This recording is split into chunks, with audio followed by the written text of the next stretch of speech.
special projects that they are currently involved in. And they'll also be sharing some insightful health related information with you all as well. So it is with no, without further ado, thank you so much for joining us, Dr. Cynthia Gonzalez. Hi. Just to start us off, will you please tell us a little bit about your role here at Charles Drew University? Yeah. I first and foremost, thank you for being here, for visiting us today. I am an assistant professor at the university, and I teach in the public health program. So I am a public health, social, and cultural anthropologist, I like to say. And here at the university, I teach in the public health program and run a couple of community-based research projects. But I also want to say that I came to Drew as a high school student. So I actually went to school right next door. Oh. And I grew up in the neighborhood. So Charles Drew University is in South LA. Insert sort of injustices, inequities, or needs in this community. So historically disadvantaged community, isolated, marginalized, under-resourced in many ways. However, the communities are vibrant and the residents come together in ways that are uplifting. And so Drew actually comes from that, from organizing, from communities coming together and saying resources are needed in these spaces, and we're going to ensure and do what is most needed to do that, to improve our well-being, to improve our quality of life. So I was born and raised here in the neighborhood, right, at Charles Drew's backyard in Watts. And so a lot of my sort of professional work is rooted in doing work in the neighborhood that I grew up in, I still live in. And so with that, I actually benefited from a summer youth program that Charles Drew University had. I went to school right next door, and one of the researchers here designed a summer program where they brought high school students to do research. Wow. And I got exposed to research. I got exposed to biomedical sciences. There was this just beautiful exposure at a really young age.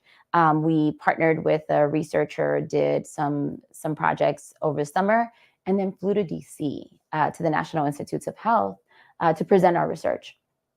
And here we are, 16, 17-year-olds, sort of really sharing complicated material in ways that were just enriching. The first time I traveled,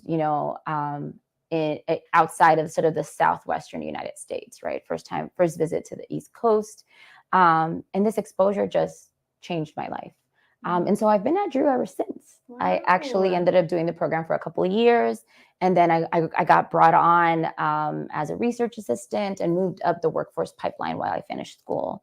And so now, as I mentioned, I teach sort of introduction to public health programs, introduction to health disparities, but most sort of my passion is community engagement. So really, how do we bring folks to the table? I always love to quote a community advisor of mine that said, if you're not at the table, you're on the menu.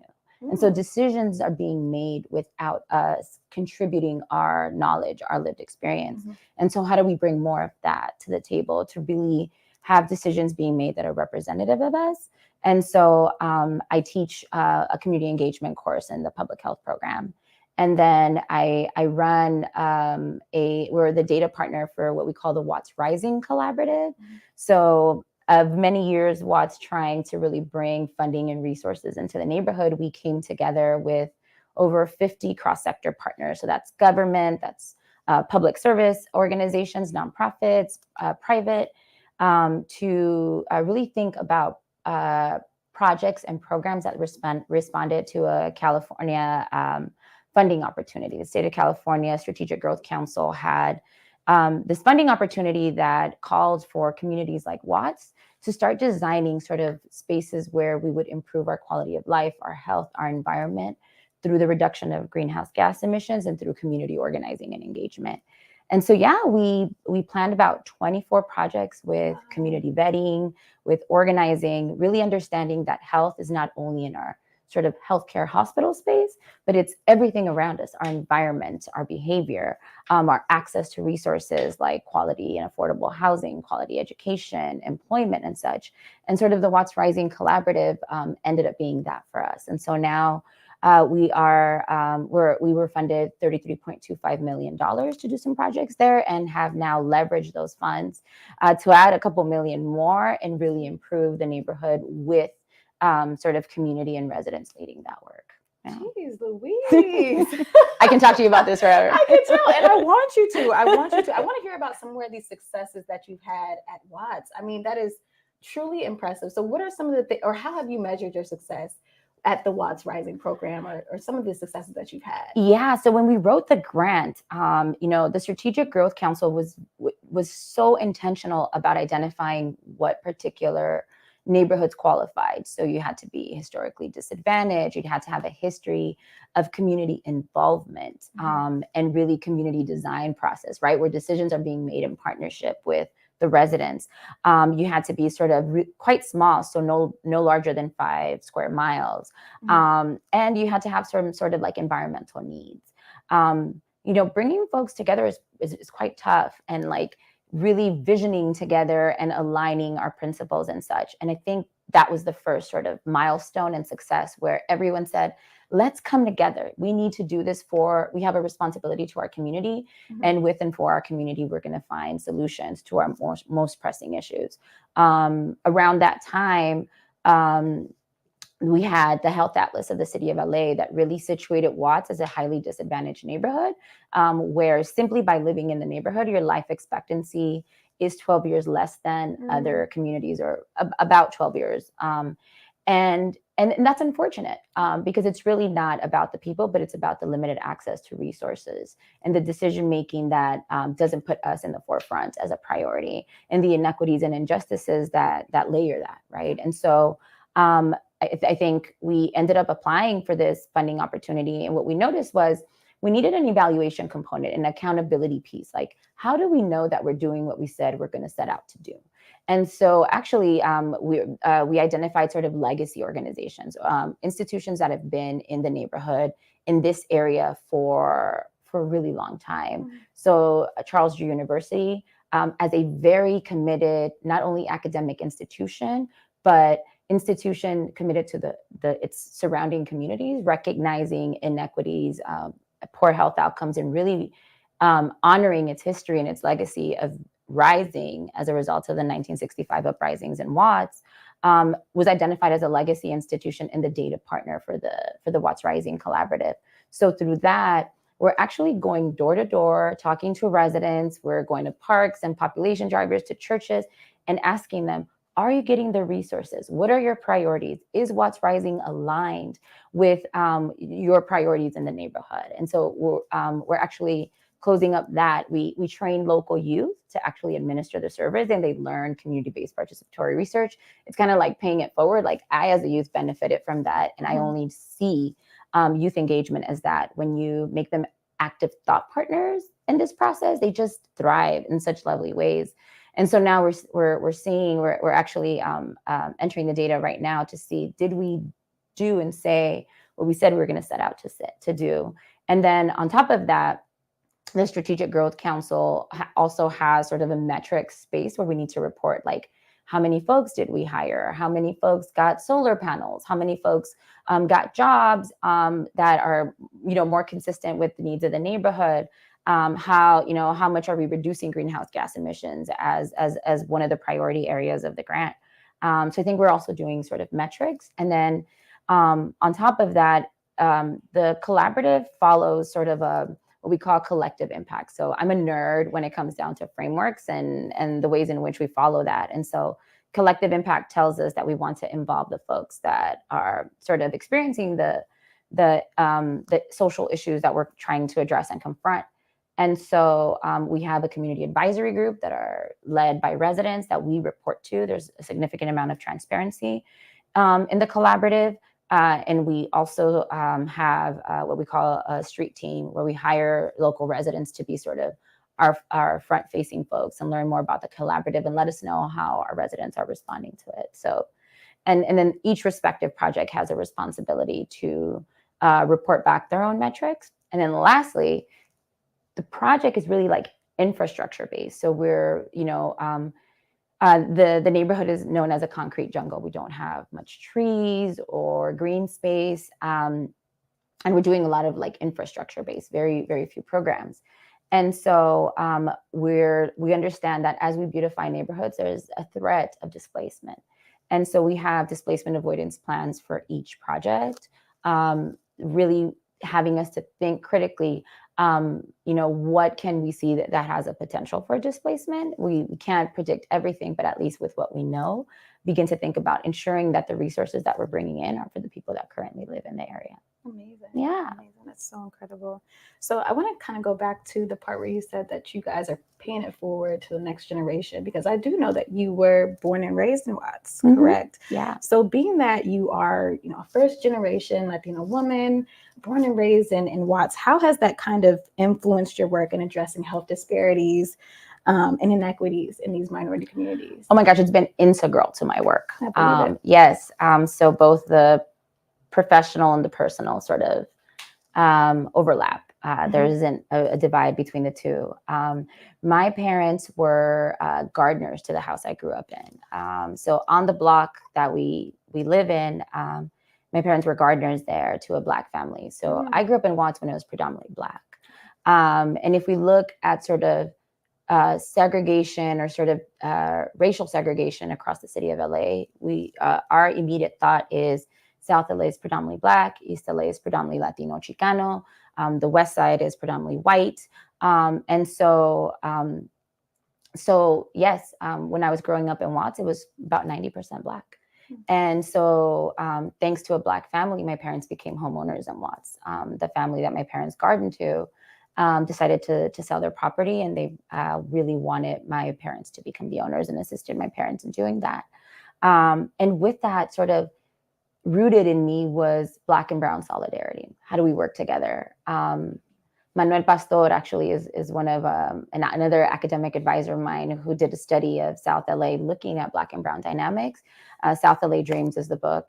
And I've never felt more represented. When they launched the book, he mentioned, folks started sharing stories, and they mentioned how like Latinas, we were braiding our hair and having soul food, and Black folks were, being part of quinceañeras and having also the food and, the corn and the chips and whatnot. And the blending and mixture of our cultures really, really created a different experience.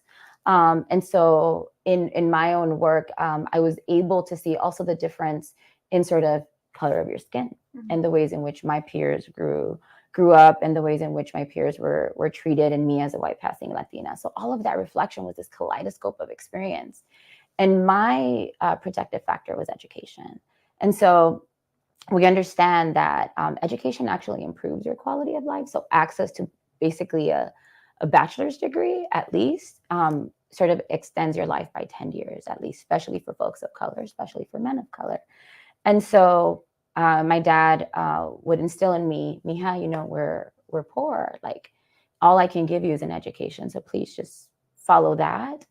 And anything that had to do with school, my parents would support me. And so seeing the experience, living the experience I had in my neighborhood. I also live on a block where at that time it was sort of a Bloods and Crips sort of boundary. And so folks would come and shoot at each other, and bullets would go through my house. And I was about 8. And you would think, well, everyone lives like this. Why would I live any differently? Why would an 8-year-old coming back from school understand the difference between a bullet and a firework, or know to sort of roll to the backyard to avoid being shot? And I didn't realize that there was a difference until I went to college, where really my difference was sort of identified. And because school was a protective factor for me, I used programs and my opportunity to pay it forward to really uplift that, but also address it in a way that is with and about the community that I was raised in. Gotcha. Yeah. Wow. That's a very interesting experience. I mean, sorry. Wow. You have to process this, right? You have to name it. You have to call it out. Another sort of academic shearer of mine, Kamara Jones, calls it out. She calls out racism. She's former president-elect of the American Public Health Association.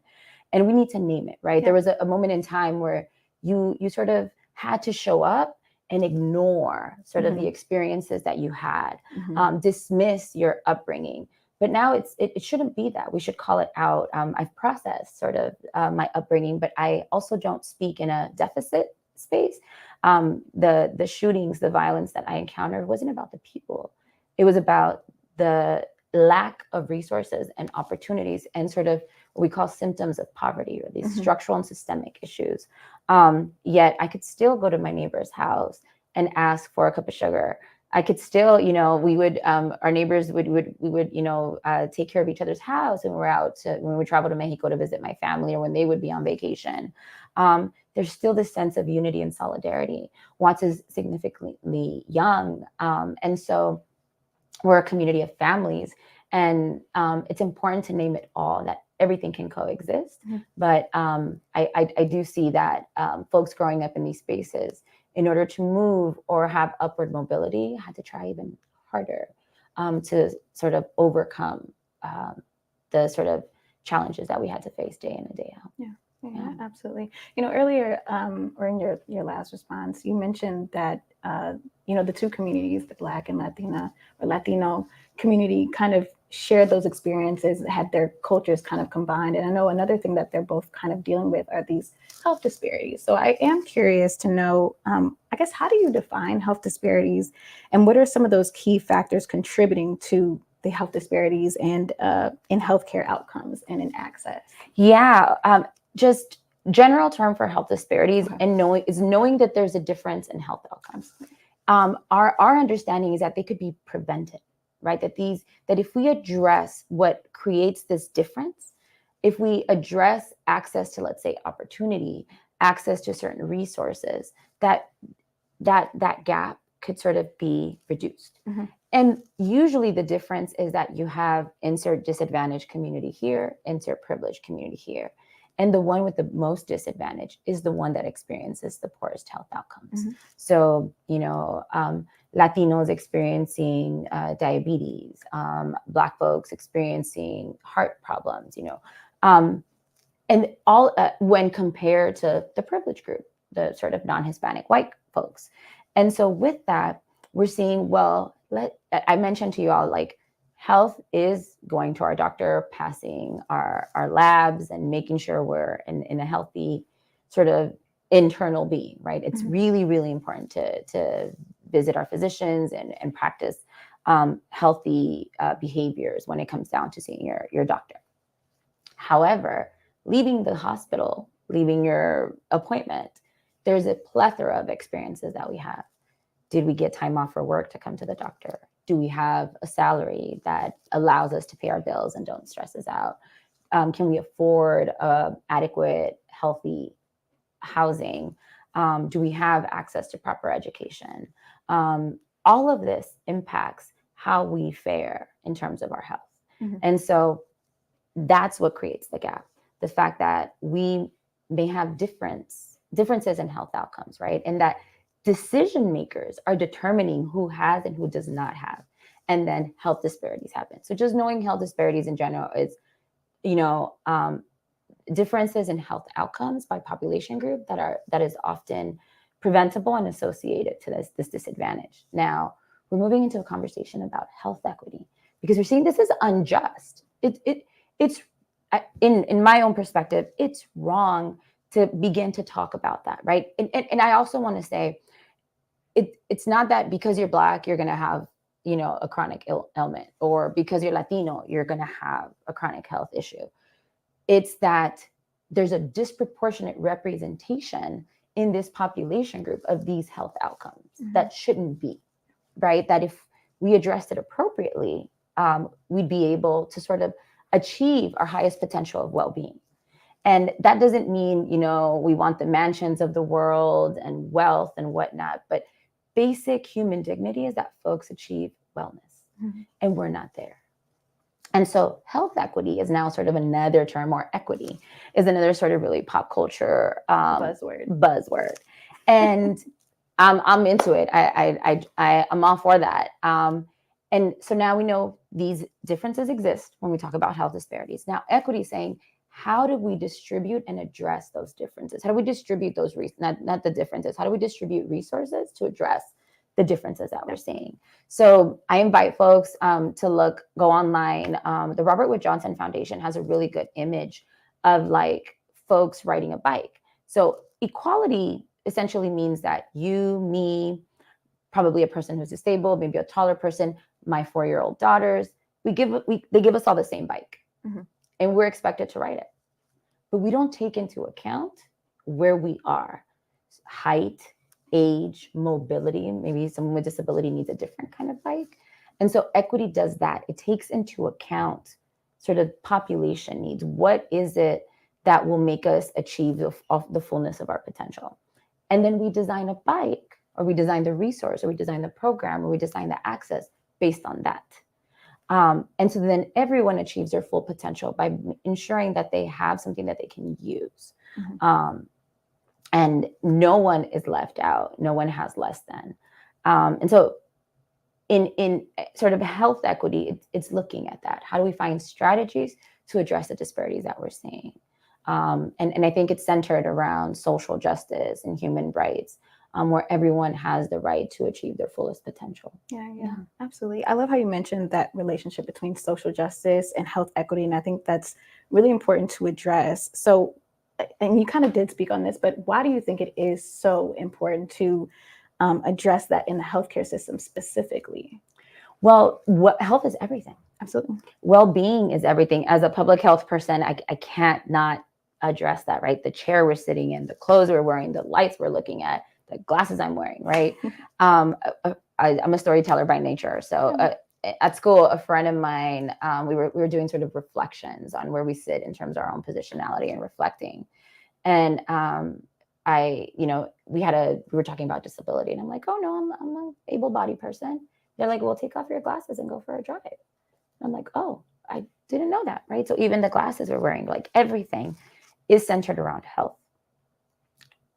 If we don't address health and social justice within the context of healthcare, we sort of perform poorly in society. We don't enable folks to achieve their full potential.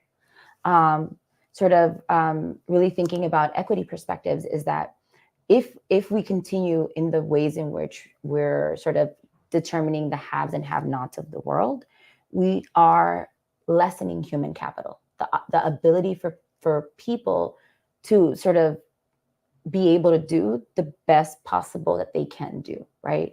And so if folks are ill, if folks are not able to achieve their full potential in terms of because they're sick, because there's limitations in terms of health, then society would sort of be at a loss, right?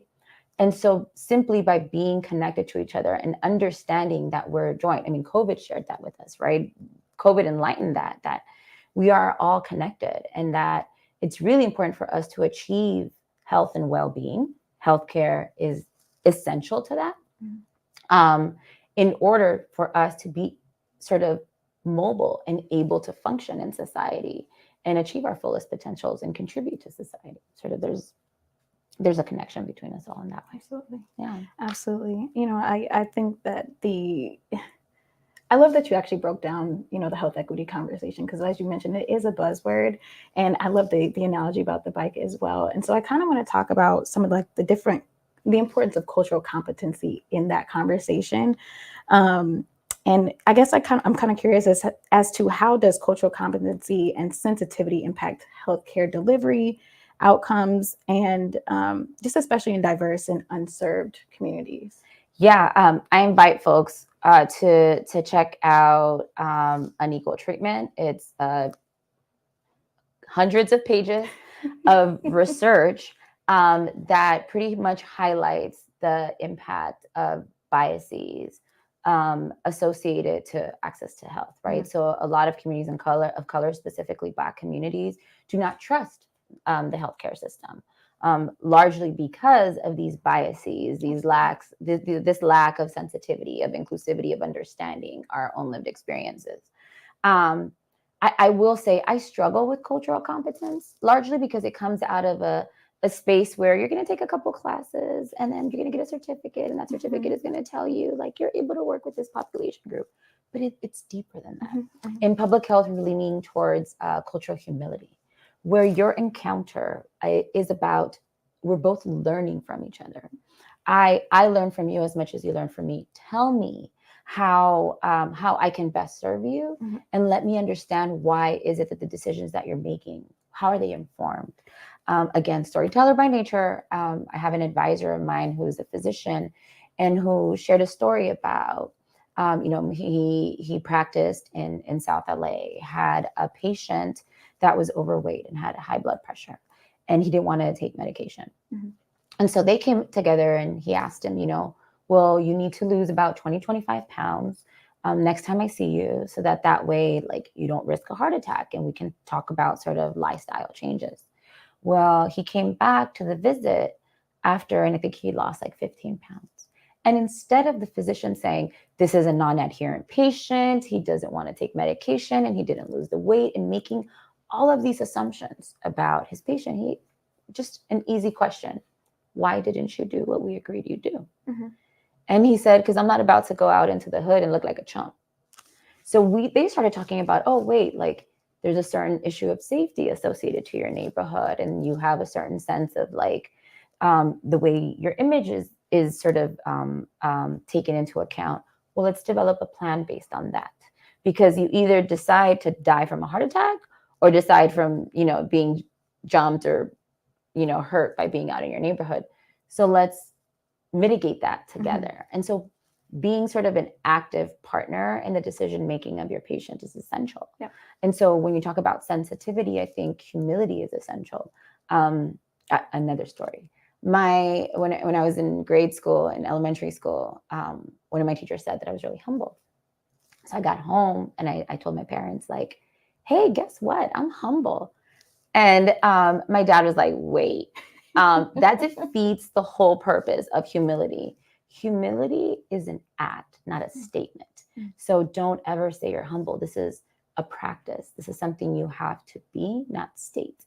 And so I take that to heart, because it's really, really important that in healthcare, we begin to think about that. How do we think about making a team, like a team around our patient, where our patient is integral and centered to the decision making, where we try to understand the whys of decisions, the fears of coming into the healthcare setting, right? And so sensitivity is incredibly important into that, and mindfulness. Absolutely. Absolutely. I love that you mentioned the young man who didn't want to lose the weight because of safety issues in the community. So how do we actually kind of overcome some of those barriers, to whether it's with individuals, the community? How do we overcome those barriers to actually achieve health equity, even if, not saying they're pushing back, but in situations similar to those? That is the hardest question to answer. That is so tough. I'm so sorry. And I'm sorry that that's where we're at. Yeah. There's a system that was designed to do exactly what it's doing. It's so rooted in that. Right? There's a history that precedes us. We cannot be ahistorical humans, right? We have to understand what got us to where we're at, why we're here, and where we're trying to go. Sankofa, an African proverb that really helps us think, look back so you understand where you're headed. And with that, the system is so rooted that we need to first call out truth to power, right? Like, understand how it's operating, and begin to think about how to push towards an equity-minded framework, right? If you're assigning bikes to everyone, when we're seeing there's a problem, there's a need for that system to be flexible in shifting and designing the bikes to where it's most needed. Again, I started by sharing, if you're not at the table, you're on the menu. So building capacity, being very intentional about showing up, and being at the table, and really expressing and welcoming perspectives that then help us think about how we design these bikes. So I think there's sort of a socio-ecological model to talk to you about frameworks, where we can talk about our responsibilities at the individual level, at the social, personal, with family and networks of friends, at the community level, and then at the policy level. Nothing is separate from each other. There are roles and responsibilities that each of these sort of spaces need to inhabit. I will hit the policy piece, where policy needs to center equity, needs to center inclusivity and sensitivity in that, because it has the highest impact on populations. But if it doesn't bring in those with the lived experiences, those that address the issues that they're encountering day in and day out, it will miss the mark of ensuring that whatever it pushes out, it receives a return on investment, which is human wellness. Gotcha. Right. Yeah. Wow. So as we are winding down on time, he's giving me my mark, my time limit. I just want to ask you one last question, just kind of about the future. So, as you're looking ahead, what do you believe are the most pressing issues or priorities in the field of health disparities and health equity, and how can we progress in those areas? And I know that's a loaded question as well, but you've given us so much insightful information. I would love to hear your response to that. I've alluded to it, like structural and systemic discrimination. Really recognizing that as a society, we have created the haves and have-nots, and that there's, COVID offered an opportunity for a reset button. How do we not go back to what didn't work for many of us, right? It shed light on the disproportionate impact that health has, right? So it shed light on health disparities. We're actually at the epicenter of disproportionate impact of COVID in LA, particularly in LA County, because COVID didn't see race, right? It just hit. And then based on the way we were as a society, it hurt predominantly folks of color, folks of low-income backgrounds and such. And with that, we have to really, really reflect as a system and shift it to the ways in which, again, we center equity. That is thinking differently, how we train our healthcare professionals, how we bring in lived experiences, how we begin to be thought partners across sectors. So there's healthcare, there's housing, there's employment, there's these different, what we call social determinants of health. How do we come together? I'm all about collaboration. Watts Rising Collaborative is really that. How do we come together, but really, really call out the systems that have promoted its roots and change them? And the hard part is, are we willing as a society to do that? Are we willing to look and reflect on ourselves, and how are we complicit in this? And there's an opportunity for understanding that then well-being can be achieved across folks and not just specifically to certain privileged folks. Wow, incredible. Well, thank you so much for joining us, Thank Dr. you. Gonzalez. It has been a pleasure. I've learned so much from you, and I'm sure our audience has as well. Thank y'all. Yes, so thank you so much. And we will be back at 11 o'clock PST. I'm not used to that time frame at all, time zone at all. And thank you so much. Yeah, thanks for being here, and thanks for having me. And I look forward to your day here. Absolutely. Thanks for your visit. All right. Bye.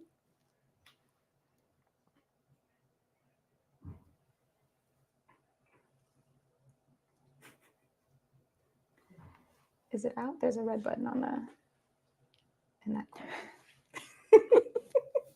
Bye, y'all.